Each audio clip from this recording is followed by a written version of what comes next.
When my parents gave me their old car, they handed over the keys like they were offering me a favor. "You need a car," my dad said, his voice casual, eyes already turning back to the game on TV. "And we're not using this one. No ceremony, no bow. Just a dented 2004 Toyota Camry with 180,000 miles and a glove box that stuck shut when it rained." I said thank you anyway. I always said thank you. It was the same day they signed over a 120,000 loan to my sister Claire so she could buy her dream home in a new development on the north side of town. Granite countertops, hardwood floors, enough backyard for a future golden retriever, and a playset her future kids didn't even exist to need yet. "It's not a gift," Mom explained. "Just a loan to help her get started. You'd do the same for family." I nodded. I always nodded. The Camry smelled like old receipts and whatever air freshener had permanently melted into the vents. The engine coughed when I turned the key, but it started. That was enough. My old Civic had finally given up the ghost last month. Cracked radiator. Engine block corrosion. Claire had joked about it at dinner. "You and that little car were like Frodo and the Ring," she'd said. Except less magical and way more depressing. Everyone laughed. I smiled too. I took the Camry home that night. The check engine light was already on. The tires were bald. The stereo still had a cassette deck. I didn't complain. I never did. That's kind of the role I'd carved out for myself in the family. Low maintenance. Dependable. Quietly scraping by while Claire dazzled. She was always the star. Ballet recitals, speech competitions, internships. Dad pulled strings to get her. I watched from the sidelines, clapped when I was supposed to. When I parked the Camry in my apartment's cracked driveway, I sat for a long time before turning off the engine. The heater hissed out lukewarm air. On the passenger seat, a manila folder with old insurance papers and a McDonald's napkin stained with coffee rings. That car had a history, a life, and apparently, so did the choices my parents made. I just didn't know yet how far back they went or what I was about to uncover. It was the kind of Sunday lunch that used to mean something: roast chicken, green beans, lemon pie, and quiet clinking silverware over low conversation.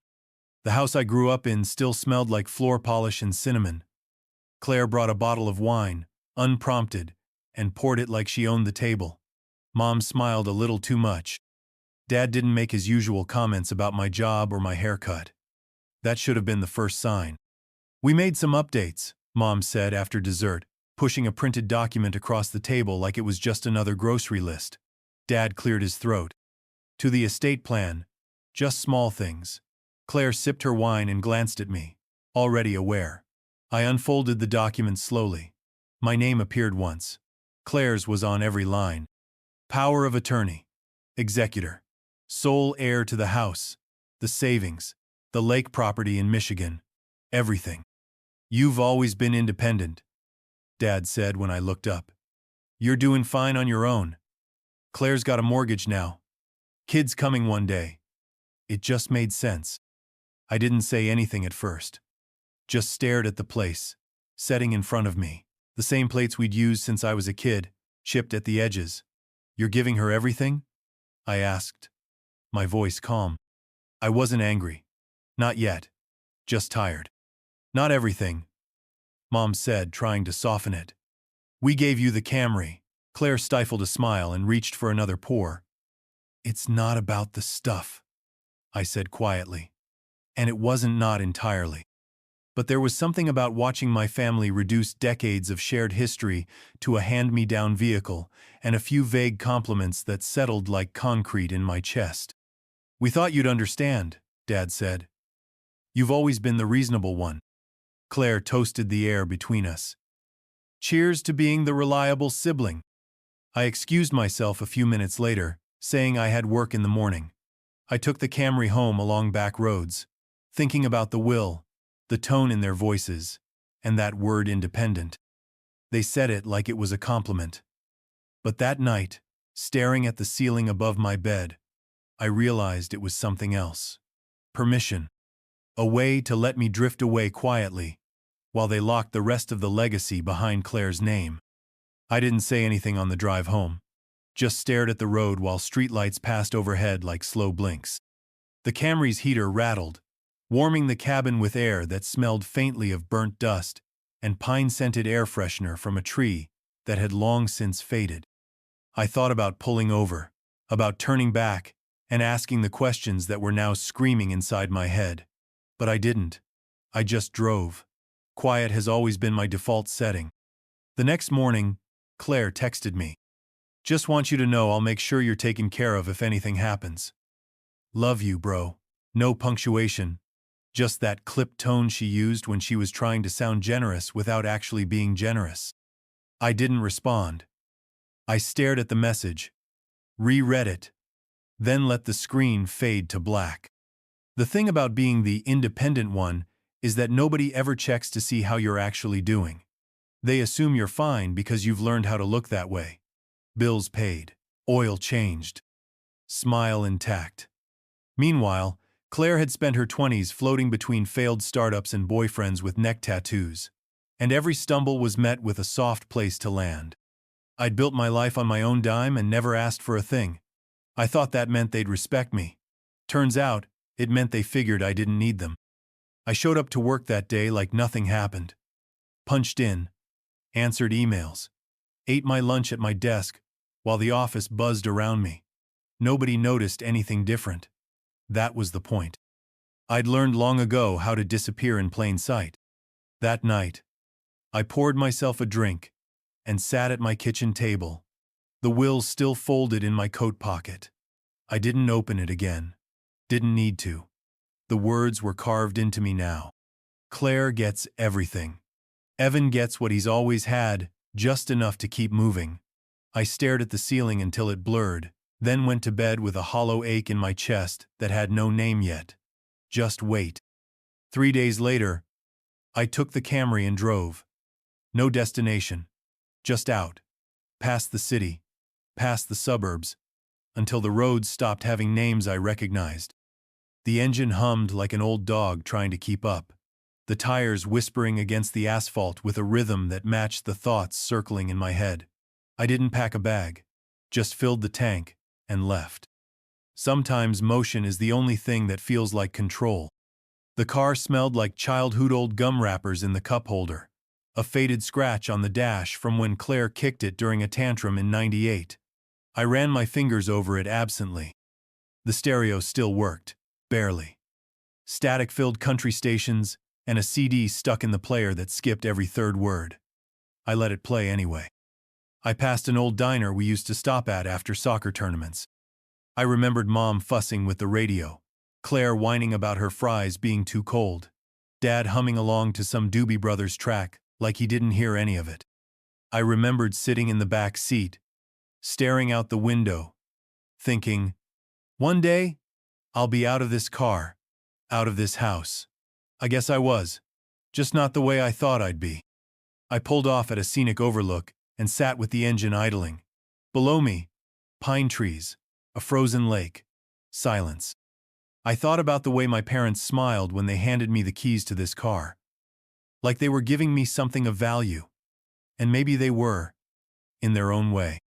But I couldn't stop hearing Claire's voice. I'll make sure you're taken care of. As if I was a charity project. A stray dog she might adopt if she felt like it. I wasn't angry yet. Not in the way that gets loud. But something had shifted inside me. A quiet unraveling. I had always been the responsible one, the dependable one. But responsibility is a funny thing. If you wear it long enough, people start thinking it's all you are. Not a person. Just a role. Just a name on a page they skim over when they divide up the pieces of a life. I shut off the engine. And for the first time, in a long time, I let myself feel it. All of it. The thing about patterns is that you don't always see them until you're standing far enough away. Driving gave me that distance. Somewhere between the fourth gas station coffee and the second day sleeping in the back seat, I started putting it together. Not just the will, not just the Camry, but everything. It didn't start now. It never does. Claire was always the favorite, though no one ever said it out loud. She had the kind of smile that made teachers forget she didn't do her homework, and a way of crying that turned punishment into dessert. She got trophies for effort and ribbons for attendance. I got told, "Don't make a fuss." When she scraped her knee, I got blamed for letting her run too fast. When I got an A, they told me to help her study. "She's just not wired like you," Dad would say. Not as practical, which, I learned later, was their way of saying not as useful but more lovable. I was the one who fixed the printer, mowed the lawn without being asked, helped Mom reset her email password 5 times in one weekend. Claire was the one who made them laugh. She broke curfew, dented cars, dropped out of college twice. They called it a phase. I took extra shifts to help with Dad's surgery copay. They called it expected. That was the difference. Claire got grace. I got responsibility. The imbalance didn't fade with time it calcified. She borrowed money, they wired it. I got a flat tire, they told me to figure it out. Even now, when they handed her their entire estate, it wasn't cruelty. It was continuity. This was the shape of our family. Claire was the one you protected. I was the one you leaned on. And the part that hurt the most? I let it happen. For decades. Smiling, nodding, biting my tongue so hard it left scars. I thought if I just kept being steady, one day they'd see me. Not just use me. But there I was, with a car they didn't want and a name scribbled into the margins of a will they'd already decided. I wasn't the golden child. I was the scaffolding they used to build her throne. Lena didn't say anything at first. She just poured my coffee, the kind with grounds still floating near the bottom, and slid a muffin across the table, like she already knew I wouldn't eat it. "You've got that I just found out something awful but haven't decided whether to explode or implode face," she said, pulling her hair into a lazy knot. She was like that sharp, but never cruel.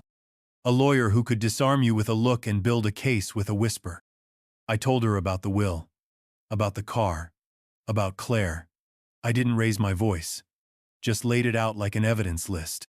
She listened without interrupting, eyes steady, like she was already working 10 steps ahead. When I finished, she leaned back and said, "Have you actually read the will?" "I mean, yeah. The summary. The part they showed me." "No," she said. "I mean the actual will. The full document. With all the schedules and attachments and footnotes." I blinked. "Should I have?" She shrugged. "Most people don't. Especially not the ones getting shafted." She asked a few more questions when it was drafted, who their attorney was, whether there were any amendments. I didn't know most of the answers. I'd been too stunned to even think of asking. "Look," she said finally, "I'm not saying anything illegal happened, but this whole 'you're independent, you'll be fine' thing, that's not a legal strategy. That's guilt in a cardigan." I stared into my coffee, swirling the grounds with a spoon. "There's a difference between a gift and a message," she said. "They gave you that car to say, 'You're not part of this.' And they gave Claire everything else to say, 'This is who we value.'" I nodded slowly, my throat tight. Lena reached into her bag, pulled out a yellow legal pad, and started scribbling. "Here's what you do next," she said. "Find the will. The full one. I'll take a look. Also, check if anything feels off. Dates, names, signatures. Inheritance doesn't always follow logic, but it always leaves a trail." For the first time since that Sunday lunch, I felt something different from bitterness.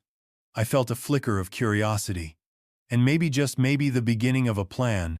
I wasn't looking for anything. I just wanted the car to stop smelling like 2007 and broken promises. I decided to finally clean out the camera. Really clean it. Not just knock fast food wrappers into a grocery bag and call it done. I vacuumed the floor mats, scrubbed down the sticky center console, even took a toothbrush to the grime around the gear shift. That's when I found it. The glove box had always been stubborn. You had to hit it just right. Lift, then pull hard.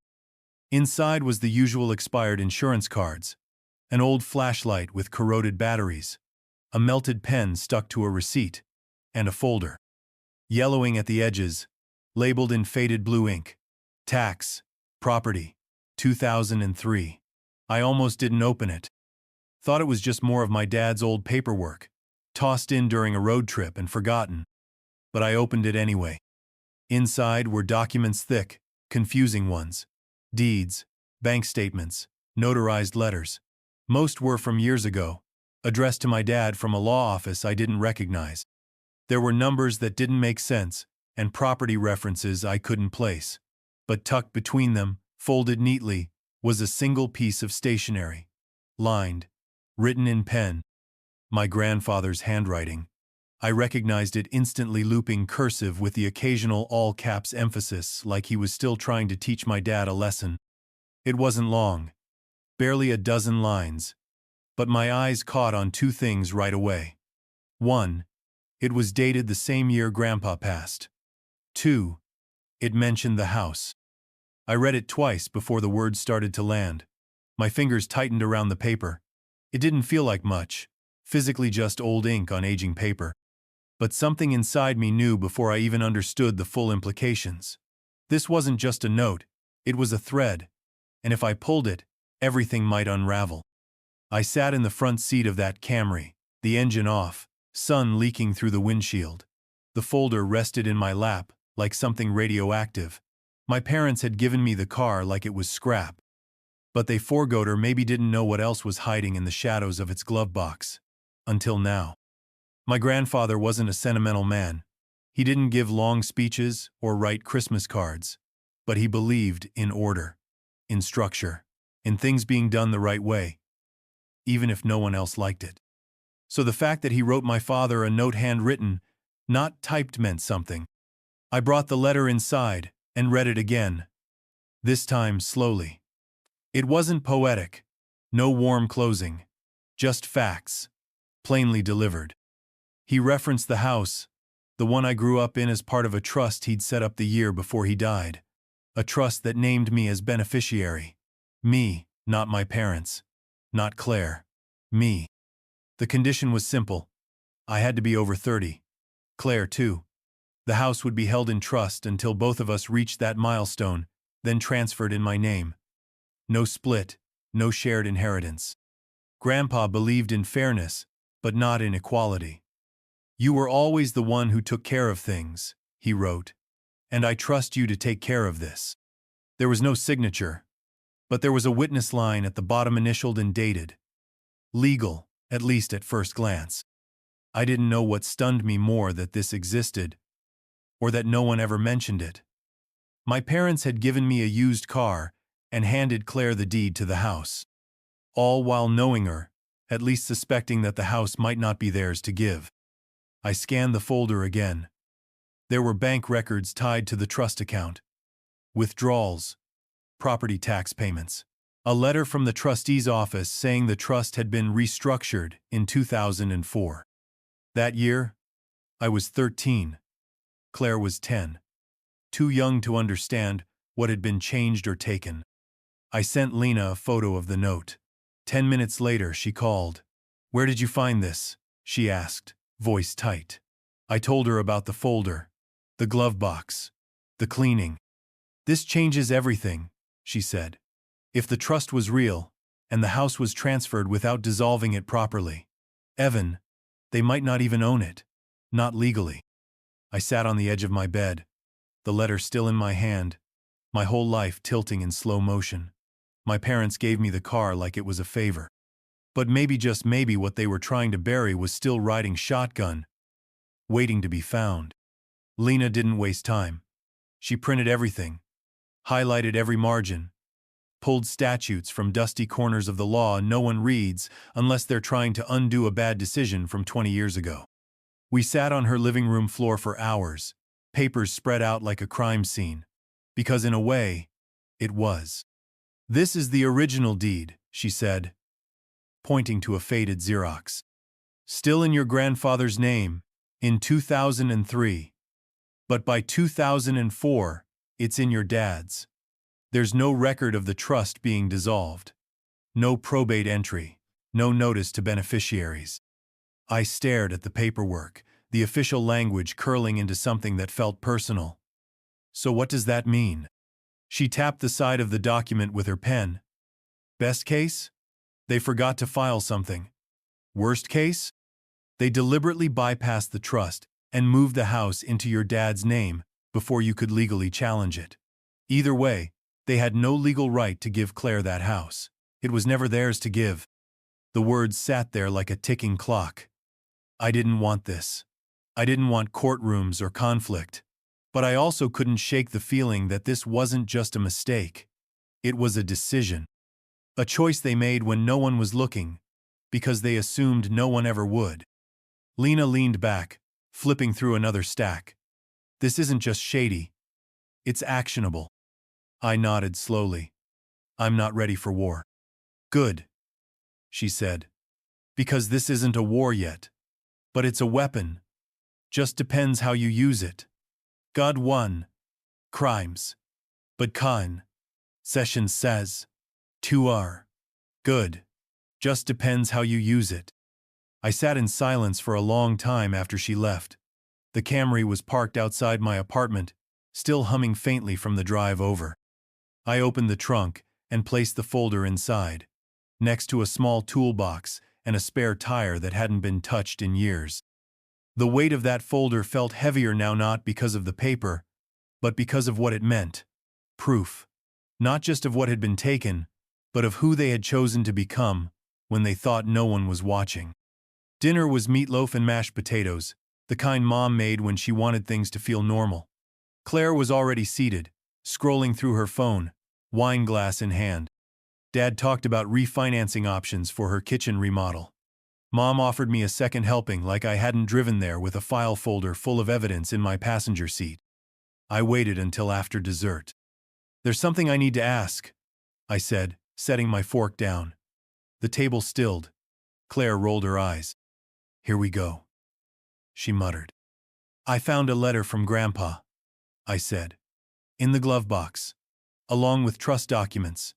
Apparently, the house wasn't supposed to go to you. It was supposed to go to me.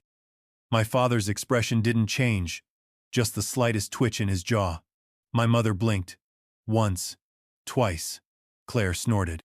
You're seriously bringing up paperwork from, what, 2 decades ago?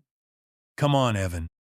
I reached into my bag and pulled out the folder, set it gently on the table like a live wire. This isn't just paperwork, I said quietly. It's a legal trust, a witnessed, dated letter, tax documents, and there's no record of the trust ever being dissolved. But the house ended up in your name anyway. I looked at my dad. How? He didn't answer. My mother opened her mouth, then closed it again. Claire leaned forward. You're being dramatic. You got the car, remember? You're acting like we robbed you. No, I said. I'm acting like someone who finally stopped pretending things were fair. Dad exhaled slowly. It was complicated, Evan. Your grandfather set things up in a way that wasn't realistic. We had to make some decisions after he passed. Decisions? I repeated. Like transferring property without following legal process? We were trying to keep the family together, Mom said softly. You were trying to keep Claire comfortable, I corrected. The silence that followed wasn't empty, it was loaded. With everything they didn't say. With every time I was told to be patient, to be understanding, to be quiet. I didn't yell, didn't demand anything. I just let the documents sit there in front of them. Let the truth breathe for once. The house wasn't theirs, and they knew it. Now, they knew I knew it too. It was the first time Claire didn't have a comeback. She stared at the folder, then at me, and something in her expression shifted.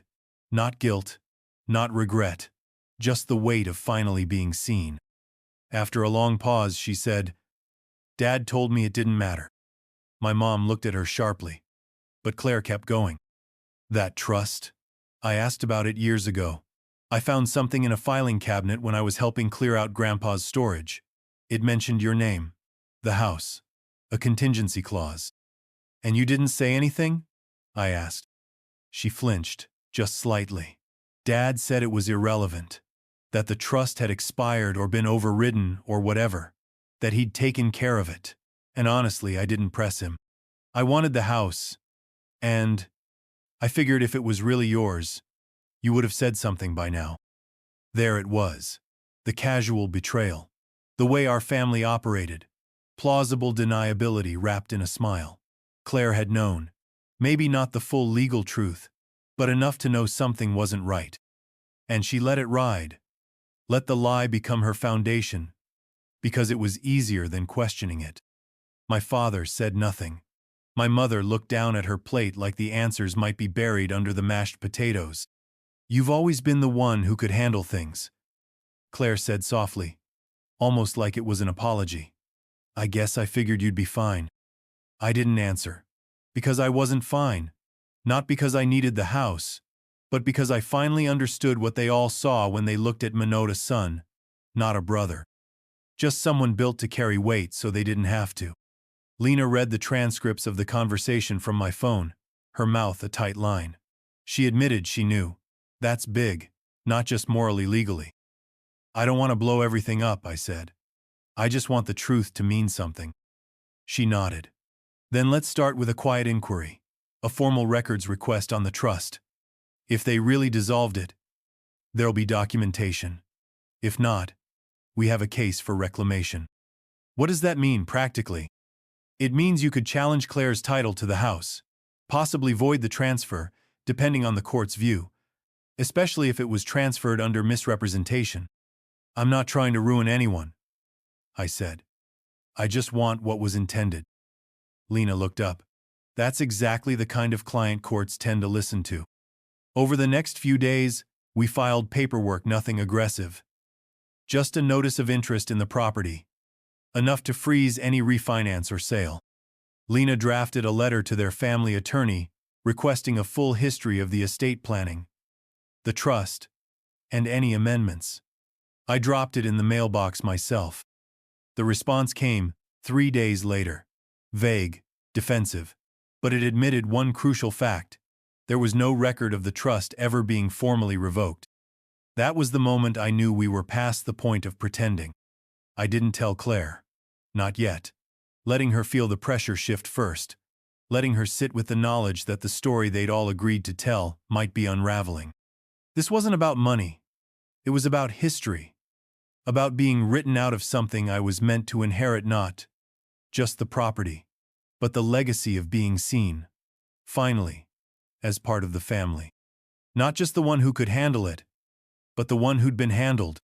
Lena called it strategy. I called it just as quiet. Measured. Overdue. We never made it to court. Lena said mediation was smarter, faster, quieter, less destructive. I agreed. I wasn't looking for spectacle. I wanted accountability. And maybe, if I was honest, I wanted to watch them squirm while pretending they still held the moral high ground. We met in a downtown office tower. Neutral ground. Fluorescent lights. Watered-down coffee. Walls painted in that off-white shade designed to feel calming but only reminded me of hospitals. The mediator, a calm woman named Elise, greeted each of us with the same gentle nod, like we were all just misunderstood parties trying to resolve a parking dispute. She had no idea. Claire wore beige and sat with her arms crossed. My father kept checking his watch. My mother brought a folder full of old photos, as if nostalgia might defend her. Lena sat beside me with a notepad. Unreadable. The meeting started civil. Then it wasn't. Elise asked about the trust. About the property transfers. About the intent. That's when the unraveling began. Claire admitted she'd known for years that something was off, but trusted Dad to handle it. My mom claimed she thought the trust had been voided when Grandpa died. My father said nothing for a long time. Then finally, he exhaled and said, "We refinanced the house to help Claire. Twice." Lena blinked. "Was Evan informed?" Dad looked at me, then away. "It didn't seem necessary." Elise wrote something down. My stomach tightened. Over the next 2 hours, The room filled with the things no one had ever said, aloud how Claire's business debt had quietly been paid off, how money from my grandfather's trust account had been rerouted years ago for emergencies, how the will had been updated without legal notice because we thought it wouldn't matter. It mattered. Everything they had tried to frame as generosity now sounded like exploitation. By the time we broke for lunch, Elise asked for a sidebar. She wanted to propose terms. I said nothing. Just watched my parents sort through the wreckage of their own making and realized something. They hadn't lost control of the family. They'd never really had it. They just assumed no one would call their bluff. The agreement came together in silence. Claire would keep the money. The loan for her house would be reclassified as a gift, no repayment, no strings. She could have the cash, the condo in Traverse City, the wedding fund she never used. All of it. But the house, the one I grew up in, the one my grandfather left for me, would be mine. Fully. Legally. Retroactively. In line with the original trust. In return, Claire would be removed from the will regarding the property. Any future claims waived. My name restored to the rightful title. A document signed, notarized, filed. My parents sat across the table, looking smaller than I remembered. Mom reached for my hand once. I didn't move. Dad said something about wishing things could have been handled within the family. I almost laughed. As if what they did had ever been about family. I hope you understand, we were just trying to make the best decisions at the time, Mom said. I nodded slowly. The best decisions for Claire. She looked away. Elise wrapped things up. Forms were passed around. I signed last. As we stood to leave, Claire approached. She didn't apologize. Not really. She just said, I guess I didn't think you'd care this much about the house. I looked her in the eyes. It's not the house. It's what it stood for. She didn't reply. Just turned and left, heels clicking like punctuation. Outside, Lena held the manila envelope tight in her hand. You got what you wanted, she said. Not all of it, I replied, but enough. My parents didn't hug me, didn't say goodbye. They left like strangers walking out of a dentist's office, relieved it was over, but dreading the bill. I stood on the curb for a long time after they drove away, watching traffic pass.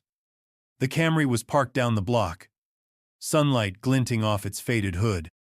I climbed in, shut the door, and sat in the silence.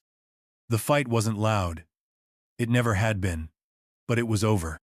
And for the first time, I wasn't the one carrying the burden alone. I moved into the house in late spring. The lilacs out front had bloomed just like they did every year when I was a kid, and the screen door still squeaked the same way it had since '97. Nothing had changed, and yet everything had. The living room smelled like dust and lemon polish. I left most of the furniture untouched for now, stacking boxes around the perimeter like I was being careful not to disturb the ghosts. I wasn't in a rush. This wasn't about starting over. It was about reclaiming what had always been mine, even if it had taken this long to say it out loud. The first room I cleaned was my old bedroom. The walls were still a faint blue, dulled from years of sun.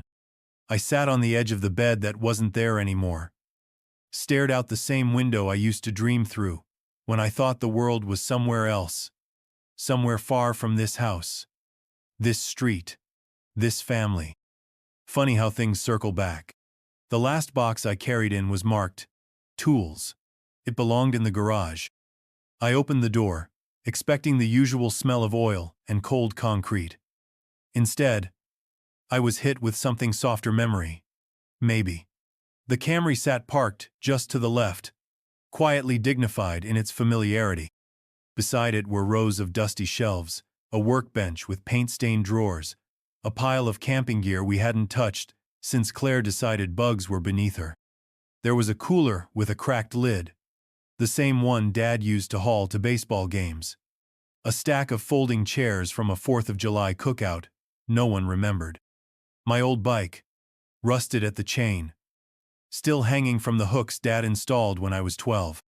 I stood there for a while, not moving, just breathing it in. This wasn't about winning. No one wins when families break their own rules and call it tradition. But there was something steady about this moment. This space like the house had been waiting for me to come back and ask the right questions. I looked at the Camry. It sat in the same spot it always had, unchanged, unbothered. And I smiled. Turns out, the old car wasn't the only thing they left me. They just didn't realize I'd figure out the rest. This story was intense, but this story on the right-hand side is even more insane.